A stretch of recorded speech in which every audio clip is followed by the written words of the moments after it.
believe there's sightings of aliens. Are they going to take over or not? People are worn out. I'm so sick of this. Are they going to take over or not? All they're doing is flying around and shit. Do something. Do something productive. Take over. Do some all y'all doing is flying around in fucking UFOs and shit. Take over. I want to give all praises, glory, and honor to Yahweh, Ba'ashem Yahushai, Ba'ashem Rakakwadash. And double honors to the elder apostles and the elders of Great Millstone who rule well and teach well through the Spirit. Mighty Shalom to the hopeful elect that are scattered four corners of the earth in the same Spirit, teaching this word and believing this word. The one that they could continue to endure and be sincere. Shalom to the Akwatiyam that are believers of this faith and this truth. The one that they can continue to pursue their lot, just being a loving and silent and virtuous wife. And Lord, willing to most have mercy on the other brothers and sisters that's not in the faith. Today, I'm just going to bring out a few points. The sister, which is kind of funny, when she was talking about the orbs, the UFOs that's flying around. She was saying, do something, take over. And through the Spirit, when you look at it, it's like her spirit is crying out for the Lord. Because why she ain't saying the other nations? Why she ain't saying the other nations? But she's talking about the angels of the Lord. Those is chariots. A lot of people don't have the understanding of the Lord. The Bible is the best book on the earth. And you just need the Rakakwadash and be guided through the scriptures to understand, which is Acts the 8th chapter, verse 26 down, where the Spirit of the Lord, told Philip to go near that chariot. And look, come to find out, it was a eunuch that was reading the book of Isaiah and didn't understand it. And the Lord sent Philip to give him the understanding, to guide him through the scriptures. So Lord, will anybody that don't believe those orbs, those UFOs, those UAPs, they are the chariots of the Lord. And I'm going to give you one beautiful scripture, Lord willing, maybe the ending, to show you what they're called in the scriptures. Which you can go to Ezekiel 2, a whirlwind. Isaiah 66, a whirlwind. Even in 2nd Esdras, the 15th chapter. So this is Proverbs 29:2. It says, when the righteous are in authority, the people rejoice. But when the wicked bear rule, the people mourn. People are mourning and tired. And her spirit was crying out for the angels, which she might call aliens or whoever she think they could be, to come and take over. But it's going to be Hamashiach, Yahushai, and the angels and the elect that get beamed up that's going to take the kingdom when the earth is in shambles, right? Lord willing, we are of that number that get beamed up. I'm going to get this other one, Ecclesiastes 10, verse 5-7. It says, there is another evil I have seen under the sun. Kings and rulers make a grave mistake when they give great authority to foolish people and low positions to the people of proven worth. I have seen servants riding horseback like princes and princes walking like servants, right?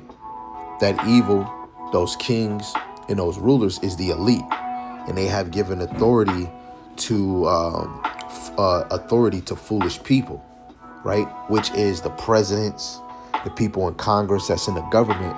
Nathaniel Rothschild said he don't care what country put a ruler, in charge, because it's the ones that control the money that really runs the empire. So whoever controls our money, our resources, the land, those are the ones that's in power. The Lord have given us for God-forsaken people, lawless people, and this is a punishment and a curse. But eventually the Lord is going to save us, right? Which, let me just get this other precept in Matthew, the 24th chapter, when the Lord is going to have the angels, get the elect from four corners of the earth.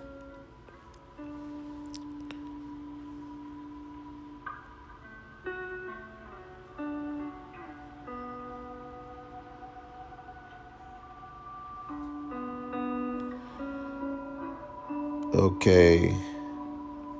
This is Matthew 24, verse 30 and 31. It says, then shall appear the sign of the Son of Man in heaven, and then shall all the tribes of the earth mourn, and they shall see the Son of Man coming in the clouds of heaven with power and great glory.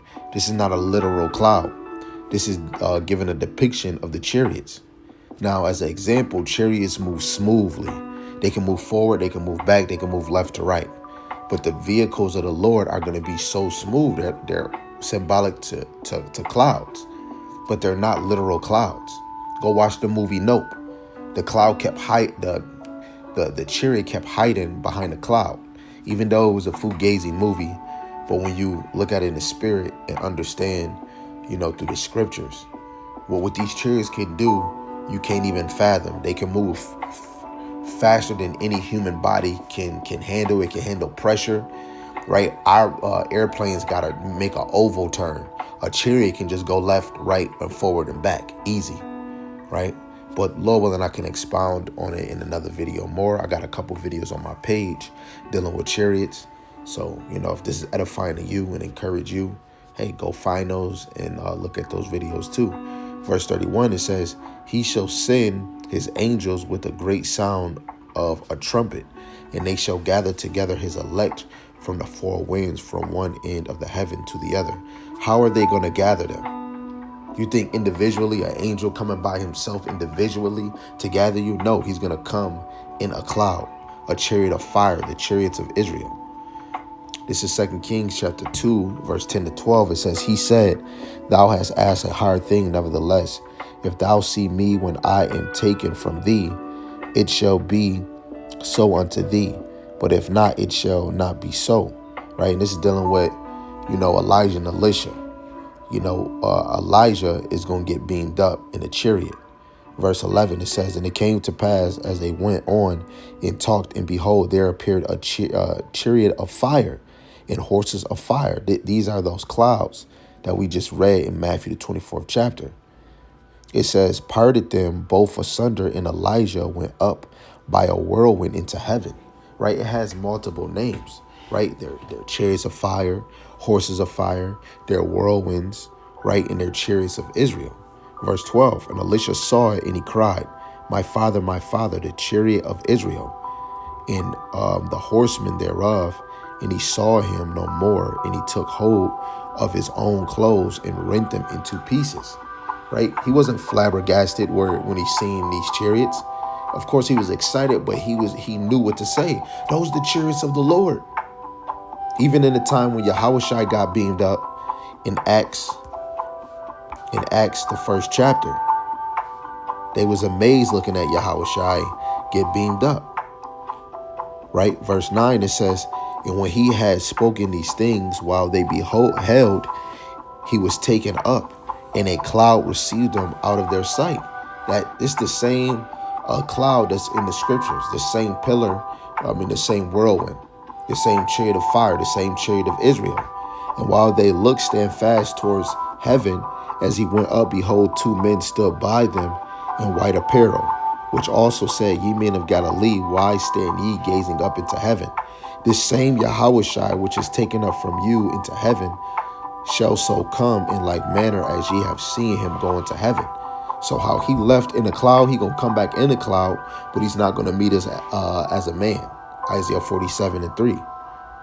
So, for that sister and anybody, you got the answer right here. What we're seeing in the earth is not orbs. They're not UFOs. You're not UAPs. They are chariots of the Lord, chariots of Israel, chariots of fire, and horses of fire. Some of y'all not going to understand, because you're not fully guided in the scriptures, and you might not believe. But anybody that's listening to this, even if you can't prove it, we're talking about proving it with the scriptures. This is Romans 10 and 17. It says, so then faith come by hearing, and hearing by the word of God. So you got to have faith. Hear this word, have faith, believe that this is real, right? Because that salvation is coming, and it's going to be a strange salvation. And I'll let this be my last one, my closing. Wisdom of Solomon, just like what the lady is saying. Wisdom of Solomon, chapter 5, verse 2. Then shall the righteous man stand in great boldness before the face of such as have afflicted him, and make no account of his labors. When they see it, they shall be troubled with terrible fear, and shall be amazed at the strangeness of his salvation. so far beyond all that they look for. Salvation is deliverance. So it's going to be a strange deliverance. Let that sink into your head. All praises to Yahweh, Ba'ashem Yahushai, Ba'ashem Rakakodash. Press towards the mark. Shalom. Power that Yahushua is getting ready to come with.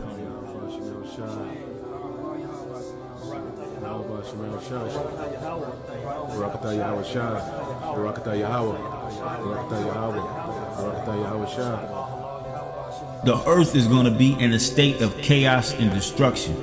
And we know what it is. It's the time of Jacob's trouble. This is what we're going to need to be delivered from. All this destruction that's going to be going on here in the States. And while that Third World War is going on, Yahushua is going to make his appearance. This is why it says, behold, clouds from the east and from the north unto the south, meaning they're going to cover the skies. And they are very horrible to look upon, full of wrath and storm. Behold, clouds from the east and from the north unto the south, and they are very horrible to look upon, full of wrath and storm. They shall smite one upon another, and they shall smite down a great multitude of stars upon the earth, even their own stars. And blood shall be from the sword unto the belly, and dung of men unto the camel's hull. And there shall be great fearfulness and trembling upon earth. And they that see the wrath shall be afraid, and trembling shall come upon them. In the midst of that Third World War, it says, behold, clouds from the east and from the north unto the south, and they are very horrible to look upon, full of wrath and storm. So simultaneously, Armageddon, the Third World War, where the Lord is going to gather all these heathen armies, these nations, to battle one another. Simultaneously, in the midst of that war, that's when Yahushua is going to return.